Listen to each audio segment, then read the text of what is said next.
부흥회나 기도회 모임 때 간혹 저희들은 신앙 간증 시간을 갖습니다.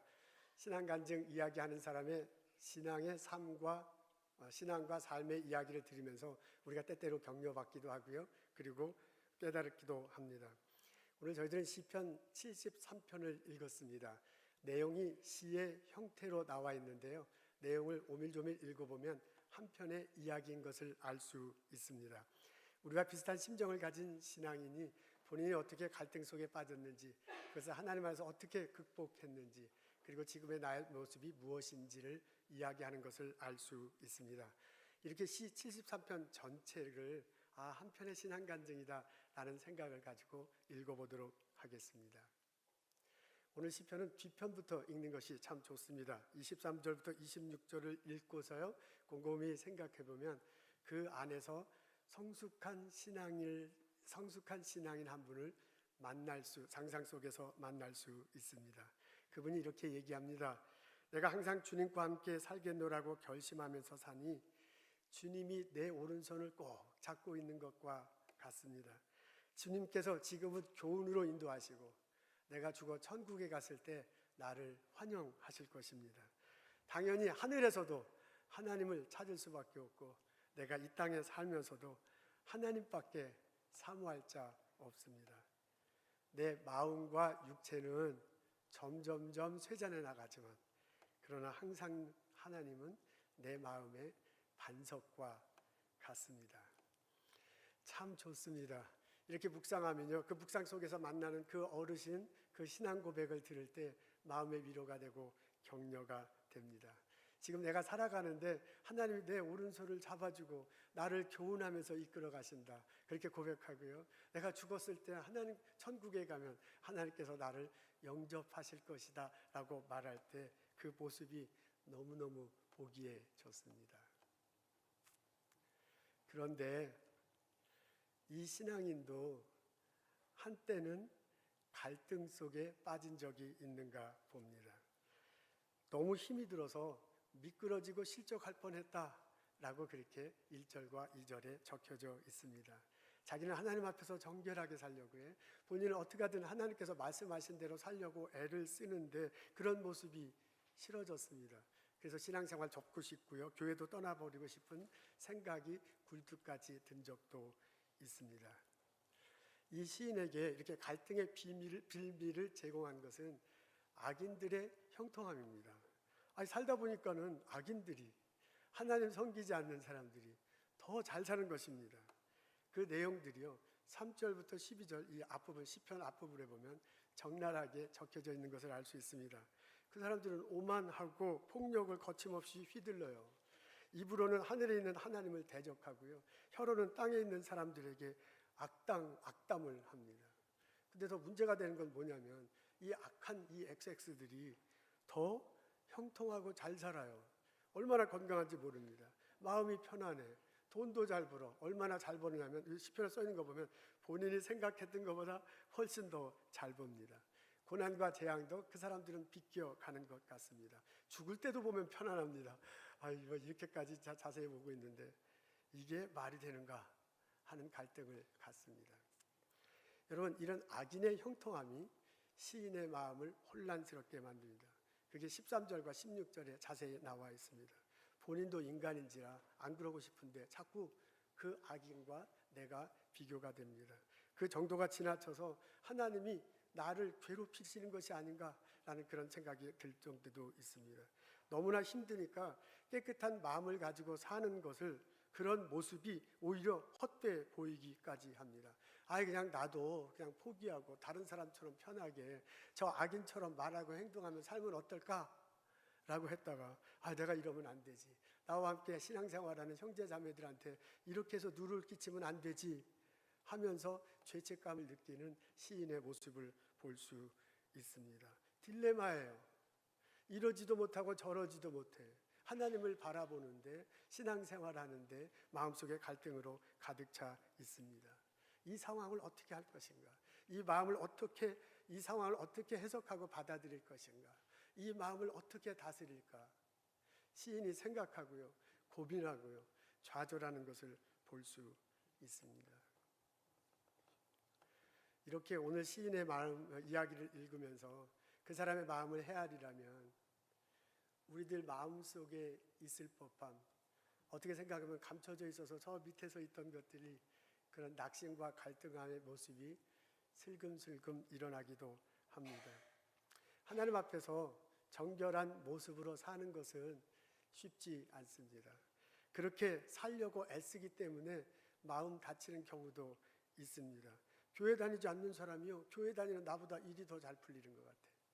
교회 안 다니는 저 사람은요, 어려움이 없는 것 같은데 이상하게 나는 하나님 예배하는데 갈등과 어려움 속에 빠져 있습니다. 내가 교회 안 다니면 내가 하고 싶은 대로 다 하고요, 내가 하고 싶은 말 다 해버릴 수 있어. 근데 내가 교회 다니기 때문에 행동 조심해야 돼.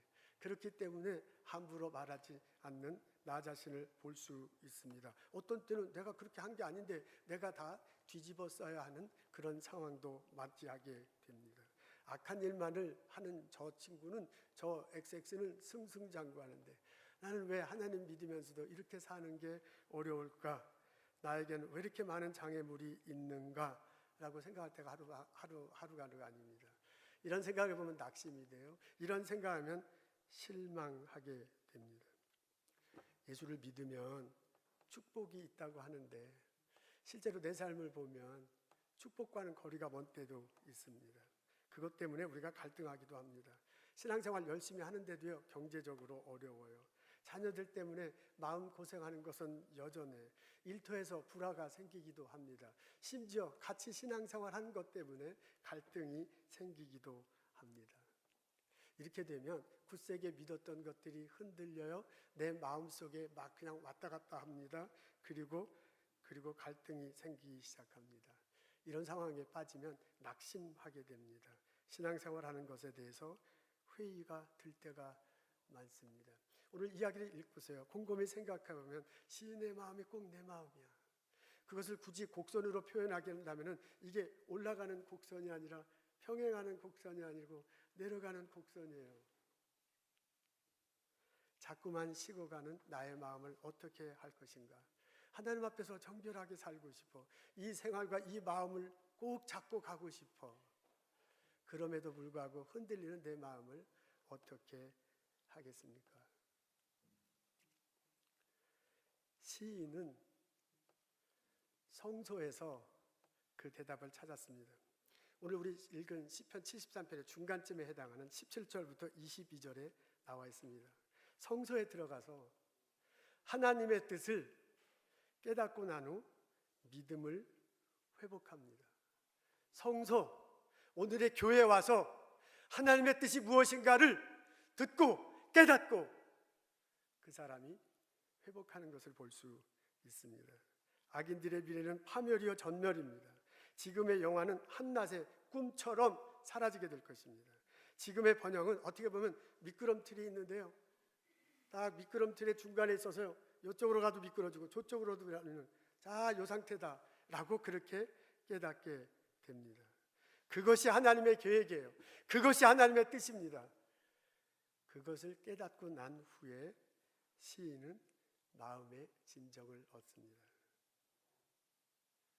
시편 73편 뒤편을 보면요, 그렇게 마음의 진정을 얻고 난 후에 새로운 신앙 경지에 이르는 것을 알 수 있습니다. 23절과 26절에 이렇게 적혀져 있습니다. 나는 항상 주님과 함께 살겠노라고 결심하니 하나님이 내 손을 잡아주는 것 같도다. 하나님께서 내 지금의 삶을 교훈으로 인도하시고 내가 천국에 갔을 때 나를 영접하실 것이다. 하늘에서도 하나님을 찬양하고 이 땅에서도 하나님밖에 사모할 자가 없다. 내 마음과 몸이 쇠잔한데, 이렇게 점점 이제 연세가 들어가시는 거예요. 그렇게 쇠잔할지라도 내 마음속에 반석같이 하나님이 계시도다 라고 찬양하는, 노래하는 시인의 모습을 볼 수 있습니다. 아멘, 할렐루야.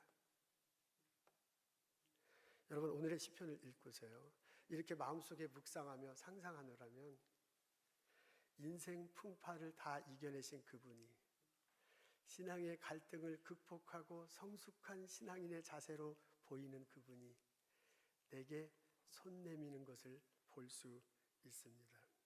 갈등 끝에 지쳐 있습니다.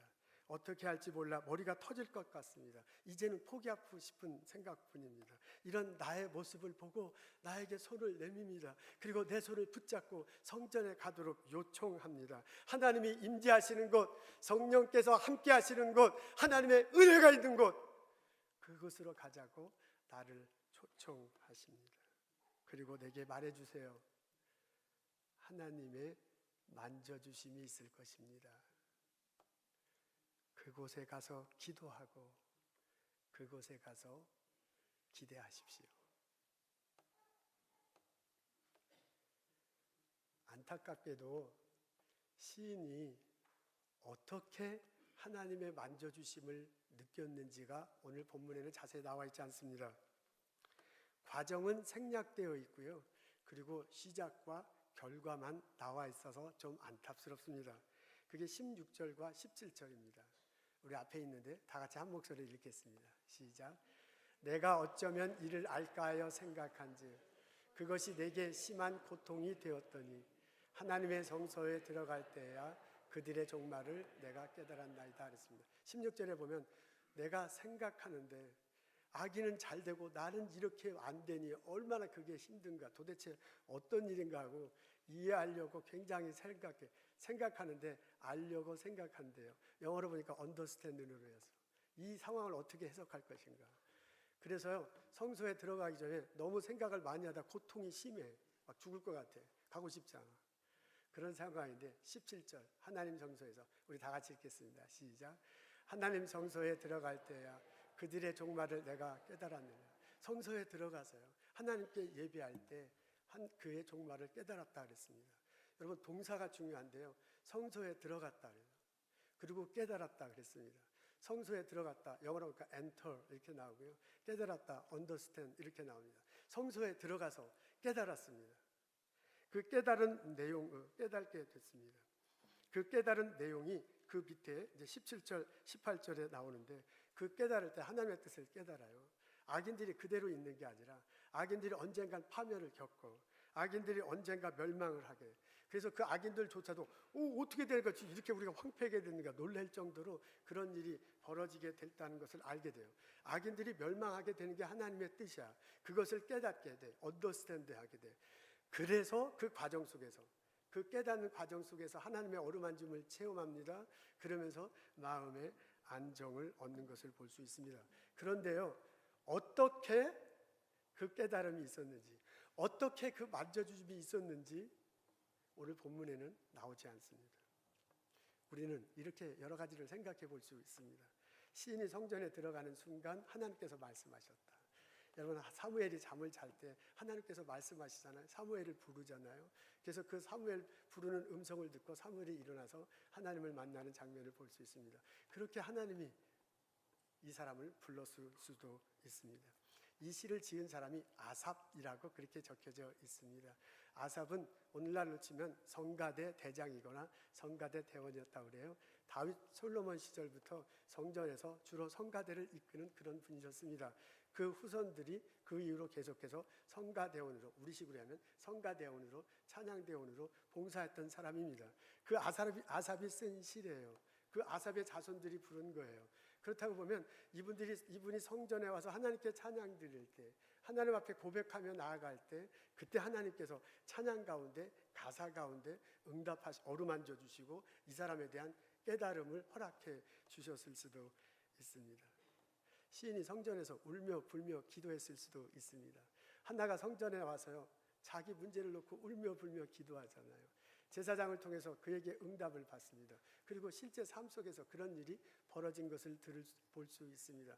그렇게 하나님의 만져주심이, 하나님의 깨닫게 해주심이, 하나님의 응답하심이 그렇게 기도를 통해서 이 시인에게 왔을 수도 있습니다. 느헤미야 보면 수문학 광장에서 사람들이 모여가지고, 백성들이 모여서 하나님 말씀 듣는 장면이 나와요. 제사장 느헤미야가 읽어줘요. 서기관이 읽어줘요. 그랬더니 그것을 듣고선 사람들이요, 스몰 그룹으로 모여서 다 마당에서 성전 곁에서 막 이렇게 토론을 하는데, 그 토론하는 가운데 깨달음이 와요. 이게 하나님의 뜻이구나 하고 울기 시작하는데, 여기서 울고 저기서 울고 막 난리가 났어. 그래서 제사장들이 그 지도자들이 울면 안 된다. 오늘은 거룩한 선전인데 왜 우냐 그러니까 그래도 이게 하나님의 뜻인데 우리가 제대로 못했다고 막 울으니까 먹을 것을 줄 테니 단 것을 먹고 울지 마시오 달래는 장면이 나와요. 그런 식으로 하나님 말씀을 들을 때 하나님 말씀을 나중에 서로 스몰 그룹 형태로 나눌 때 이 사람이 깨우침을 얻었을지도 모릅니다. 안타깝게도 시인이 어떻게 하나님으로부터 깨우침을 얻었는지 언더스탠드 했는지 그래서 마음의 안정을 얻는 우리 식으로 표현하면 어떻게 해서 하나님께서 만져주셨는지 어떻게 하나님께서 그렇게 만져주심을 통해서 만났는지는 자세히 나와 있지 않습니다. 근데 분명한 것은 그 사람이 고민합니다. 그 사람이 갈등합니다. 그 상태로 성전에 들어왔을 때 하나님이 그 시인을 만져주시고 마음을 어루만져 주시고 만나 주시고 깨우쳐 주셨습니다. 하나님의 뜻을 알게 하셨습니다. 그로 인해서 시인이 갈등을 극복하고요. 성숙한 신앙인이 된 것을 알 수 있습니다. 그분이 오늘의 말씀을 읽고 우리가 마음속에 묵상할 때 나에게 손을 내밉니다. 오늘도 삶에 지치고 갈등하는 나에게 손을 내밀며 나의 손을 잡고 성소로 이끕니다. 하나님의 임재하심이 있을 것입니다. 하나님이 만져주실 것입니다. 그것을 기대하고 기도하십시오. 그것을 기대하고 기다리십시오.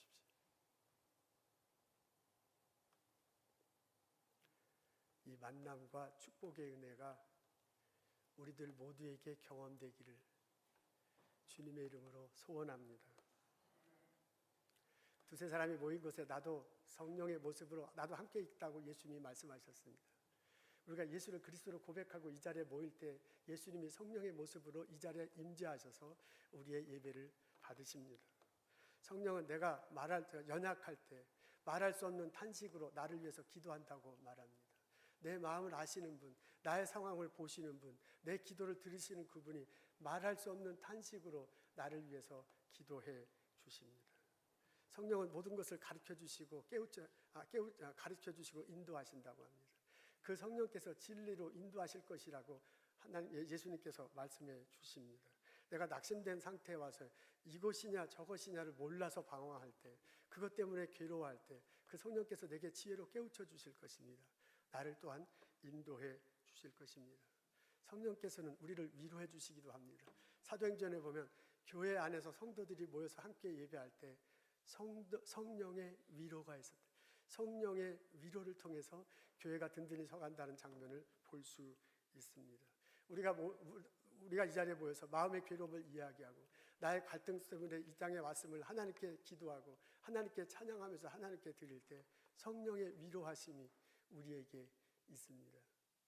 여러분, 그 하나님이 나의 마음을 만져주시는, 하나님께서 나를 깨우쳐 주거나 하나님께서 내게 느낌으로 필링으로 다가오게 하거나 하나님께서 나로 행동하게끔 미는 그런 경험은 여러 가지 통로를 통해서 올 수 있습니다.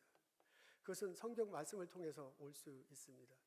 대표자가 성경을 읽을 때 그게 내 가슴을 칠 수 있습니다. 그날 주신 하나님의 말씀이요 꼭 내게 해주시는 것으로 그렇게 들릴 수도 있습니다.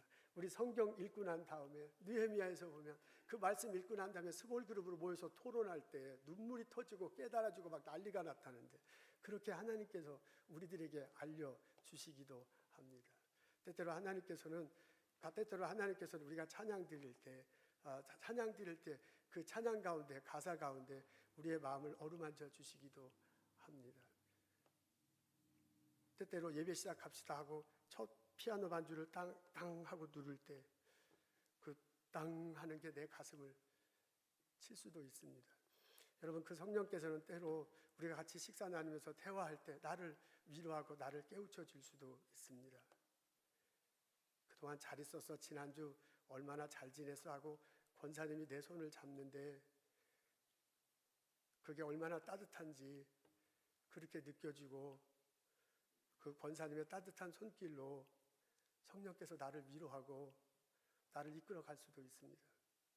하나님은 여러 가지 통로를 통해서요 성령으로서 우리들에게 와서 우리를 만져주시고 우리를 깨우쳐 주시고 우리를 느끼게 해주시고 우리와 하여금 나도 모르게 그렇게 행동하게 하십니다. 이 하나님의 만져주심이, 이 하나님의 깨우쳐 주심이, 이 하나님의 위로가 체험되고 고백되는 나와 여러분 되시기를 주님의 이름으로 축원합니다. 여러분, 오늘 본문에 보면 시인이 완전히 태도가 바뀐 것을 알 수 있습니다. 그에게 문제가 됐던 것은 악인의 형통하며, 악인은 형통하는데 왜 나는 형통하지 않는가? 그게 이 시인에게는 너무나 큰 문제였습니다. 그래서 우리처럼 공부 잘하는 사람은 문제가 딱 쓰면 해답이 딱 나와야 돼. 그래야 속이 시원하잖아요. 근데 오늘 시편 73편을 얼른 보면 해답이 하나님으로부터 주어진 것 같은데요. 사실 그 문제에 대한 해답은 반밖에 주어지지 않았습니다. 오늘 시편을 자세히 읽어보면 악인의 형통함 때문에 내가 얼마나 괴로운데 그러면서 성서에 왔는데요. 그리고 하나님께서 악인의 끝이 어떻게 될다는 것을 알려줘. 그래서 언더스탠드가 됐어요. 그렇게 깨우쳐서 하나님을 만났고, 그래서 하나님의 어루만 주심을 느끼고, 그래 하나님을 만나서 안 했는데, 그 다음부터는 이 사람이요, 알게 됐으니까, 악인이 잘못됐다, 악인이 마주친 악인이 이게 멸망한다는 걸 알았으니까 이제 가서 악인이 멸망할 때를 기다리는 그런 태도를 안 합니다. 여러분, 요나에 보면은 이제 니네 망할 거다 기다리잖아요. 그렇지 않습니다. 이 시편 73편의 신앙인이요, 악인한테 쫓아가서 내가 그동안 너 때문에 얼마나 마음고생했는지 아는데 내가 하나님 응답받았는데 너 멸망한다더라. 요 센통아 얼마나 잘 됐는데 속이 시원하다. 그렇게 하지 않습니다. 오히려 있잖아요, 오늘 그 시편 73편을 하나님께서 말씀하신 거 보면 악인이 멸망할 것이라는 게 미래형으로 되어 있습니다. 지금 현재 일어나 있지 않습니다. 그러면서 갑자기 시인의 태도가 바뀐 것을 알 수 있습니다. 이 사람의 문제는요, 악인이 잘 되는 거였어요. 그래서 하나님께 나왔는데 하나님께 그 답의 일부분을 듣는 순간 문제가 그게 아니라는 것을 알게 됐어요. 문제는 나 자신이야. 내 심령이야. 그게 문제를 문제로 보는 내 심령이 잘못됐구나 라는 것을 알게 되고요. 그 문제가 더 이상 문제가 아니야. 하나님께서 하실 거다. 이제 하나님께 맡기고요. 진짜 문제는 내 심령이구나. 하나님의 앞에서 나 모습이구나 라는 것을 들여다보게 됩니다. 그러면서 뭐라고 얘기하냐면 자기가 낙심하고 방황했던 것이 하나님의 뜻을 제대로 깨우치지 못했기 때문이라는 것을 알게 됩니다. 자신이 낙심하고 방황했던 것이 세상의 복이 중요했구나 라고 여겼기 때문에 저 사람이 세상 복에 너무 잘 받는 거야. 그래서 그게 나한테 힘들었는데 나중에 알게 보니까 그게 복이 아니고 하나님과 동행함이 복이는구나. 막판에 나오잖아요. 그렇게 얘기하는 것을 볼 수 있습니다. 마지막에요, 자신이 시선을 하나님께 둔 게 아니라 자신의 시선을 하나님께 둔다고 하면서 자꾸 저 사람을 쳐다보는 거야. 내가 하나님께 시선을 두고 저 사람을 봐야 되는데 하나님께 시선을 안 두고 저 사람만 계속 보니까 이게 마음이 너무너무 갈등하는 그런 자신의 모습을 발견하게 됩니다. 낙심하고 방황했던 것이 이 세상이 현실이고 신앙이 꿈이야. 여러분, 자세히 읽어보면 꿈이라는 단어가 나옵니다. 그게 아니잖아요. 그게 아니잖아요. 영원부터 계신 하나님 계획 안에서 보면 이 세상이 꿈이고 하나님 안에서 믿음 안에서 보이는 게 현실이잖아요. 근데 그걸 알면서도 실제로 살아가면서는 현실은 저렇게 저 사람 잘 되고 난 이게 현실로 보고 내가 믿는 믿음 안에서 보는 걸 꿈으로 봤던 자신의 모습을 볼 수 있습니다. 그러면서요, 하나님 앞에서 자기를 짐승이라고 표현하고 있습니다. 나는 사람도 아니다. 나는 신앙인이 아니다. 나는 하나님을 예배하는 사람이 아니다. 나는 신앙인이 아니다. 나는 짐승 같았다라고 그렇게 고백하고 있습니다. 그리고 회개합니다. 그리고 뭐라고 하냐면 이제부터는 하나님과 동행하는 것, 이제부터는 하늘에 있는 하나님을 예배하는 것, 이제부터는 하나님을 보는 것, 그것이 가장 복이다 라고 선포하고 그 하나님을 붙들며 사람답게, 예배자답게, 신앙인답게 살겠노라고 고백하는 시인을 만날 수 있습니다. 그 성숙한 갈등을 극복했기 때문에 성숙한 신앙인, 그 신앙인의 모습이 나의 모습이 되기를, 우리들의 모습이 되기를 주님의 이름으로 축원합니다. 제가 1988년도에 유학 왔습니다. 유학 오기 바로 직전에 마포구에 한석교회라고 있는데요. 그 교회에서 전도사 생활을 2년 했습니다. 중등부 담당 전도사였습니다.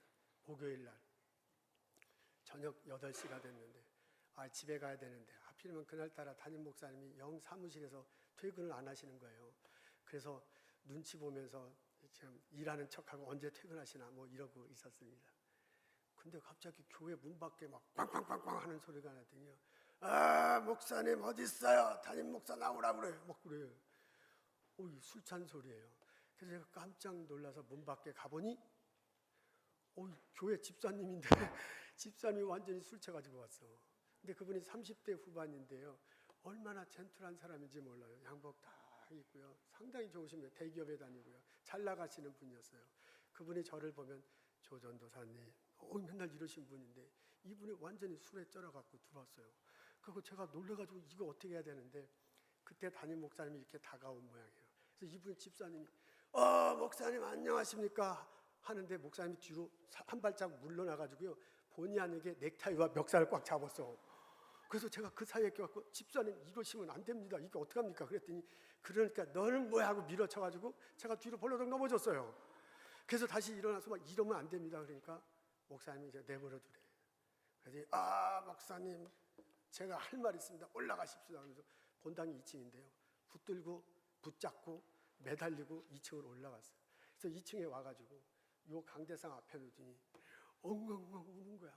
그러면서 막 이 말하고 저 말하고 뭐는데 막 술 취해가지고 도대체 무슨 소리를 하는지를 잘 모르겠는데 하여간 들은 단어를 조합해서 제가 추측하자면은 목사님이 설교하신 대로 말씀대로 했는데 그게 회사에서 잘 안 된 모양이에요.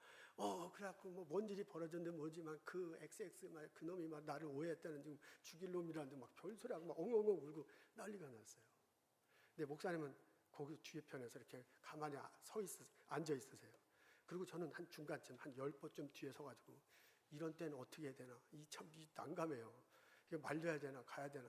그리고 30분을 기다렸습니다. 그때 30분 후에 목사님이 저보고 가라 그래요. 그 얘기 듣고서 손살같이 걸음만 달자라 저는 도망갔습니다. 그 다음 주일날 됐어요. 주일날 교회 가서 그 문제의 집사님을 다시 만났어. 멀쩡해. 저를 보더니 말끔하게 대기업에 다니시는 그분답게 조전도사님 안녕하십니까? 그래서 제가 당황해가지고 이럴 땐 도대체 어떻게 해야 되는가 제가 엄청 놀라가지고 막 했습니다. 근데 뭐 전혀 기색이 없이 주일을 지냈어요. 주일날 저녁에 돼갖고 제가 이게 도대체 어떠냐 내가 떠나고 난 다음에 무슨 일이 있었는가 여러 가지 생각을 했습니다. 3가지를 추측할 수 있습니다. 첫째, 이분이 완전히 술에 필름이 끊어졌다고 그랬잖아요. 필름이 끊어져갖고 그날 무슨 일이 있는지 모르는 거야. 그래서 저 떠난 다음에 담임 목사님 떠나고 난 다음에 자기 혼자 여기서 막 있다가 술 깨면서 내가 왜 여기 있자고 그냥 갔을 거다. 그래서 아무도 모르겠지 하나님은 혹시 아실려나 그러고 이제 저럴 거다. 그게 이제 첫 번째 추측입니다. 두 번째 추측은 목사님이 오늘은 일단 가라. 다 떠나고 난 다음에 오늘은 일단 가라 하고선 배보내고 그 다음날 불러서 딜이 혼내신 거야. 당신이 아무리 그래도 그렇지 술 먹고 이럴 수 있느냐. 그리고 어제 있었던 일은 없었던 걸로 내가 할 테니까 다음부터 그러지 말라 그랬어요. 그랬을 것 같아요. 그래서 이 집사님이 담임 목사님도 어제 있었던 일이 없었던 걸로 한 거니까 전도사 너도 없은 걸 할 거지 이래가지고 내 앞에서 이런 태도를 취할 거다. 그게 두 번째입니다. 세 번째, 제가 떠나고 난 다음에 목사님이 이 집사님하고 앉아서 얘기를 해. 그래서 그 얘기를 다 들어줘. 서로 울면서 불면서 얘기 들어. 그리고 함께 손잡고 막 울고불고 기도해. 아침 해가 떴어요. 둘이 해장국 집에 가서 해장국 먹어. 그리고 그분은 회사 가고 목사님은 출근하셨다. 교회 오셨다. 여러분 이 3가지 추측할 수 있는데 이 3가지 중에 어떤 것이 정답일 것 같습니까? 모릅니다. 저도 몰라요. 제가 그 집사님이 미안해할까 봐 못 물어봤습니다. 목사님이 너무 무서워서 물어보지 못했습니다. 그래가지고요 31년이 지났는데 아직도 무슨 일이 벌어졌는지 모릅니다. 근데 제가 31년 전에 이 이야기를 아직도 생생하게 기억하는 이유는 담임 목사님 태도 때문입니다. 그분이 굉장히 강경한 분이에요. 그분이요 조금이라 틀리잖아요. 절대로 그냥 넘어가잖아. 다 고쳐야 돼요. 그래야 되는 거예요. 교회 분위기가 그랬어요. 근데 50대 후반이었는데 그때는 30대 후반에 이 집사님이 와서 막 술주정하는데 그것을 받아주는 게 너무너무 신기했습니다. 도대체 그럴 뿐이 아닌데 어떻게 그것을 다 받아주는가. 이것은 순전히 제 추측인데요. 이건 제 추측이에요. 그래도 그 집사님이 성전에 왔다는 거, 얼마나 답답하면, 얼마나 힘들면 저럴까. 그래도 성전에 와서 하나님께 아뢰려고 했다는 거, 그걸 마음으로 받아주지 않았는가, 그렇게 생각합니다. 이것은 믿음 안에서 갖는 제 바람인데요. 그 두 사람이 밤새도록 이러쿵저러쿵 얘기했을 것 같아요. 그리고 새벽에 서로 부둥켜 안으면서 기도했을 것 같아요. 하나님의 임재하심이, 하나님의 만져주심이 그 순간에 있었을 줄로 믿습니다. 오늘 저희들 시편 73편 읽었습니다. 성숙한 신앙인이 된 어르신 한 분을 만날 수 있습니다. 그분이 내게 손을 내밀고요, 내 손을 접속 잡고 나의 성소로 인도합니다. 하나님의 만져주심이 있을 것입니다. 그것을 기도하고 그것을 기대하고 기다리십시오. 기도하겠습니다. 이 시간 우리 마음속으로 기도하는 시간 가졌으면 참 좋겠습니다. 내 마음속에 하나님 앞에 섰을 때, 주 앞에 섰을 때 나의 신앙을 흔들리게 하는 그것이 있습니다. 오늘 시편 73편에는 악인의 형통함이 그 사람을 흔들어 놓았습니다. 그것일 수도 있고요, 또 다른 것일 수도 있어요. 무엇인가 나의 신앙을 흔들리게 하는 그것이 있습니다. 그것을 마음속에 묵상하며 기도하고 하나님 앞에 내어놓는 시간 갖기를 원합니다. 성령님 오셔서 우리를 깨우쳐 주시고 만져주시기를 기다리며 우리 묵상하며 기도하겠습니다.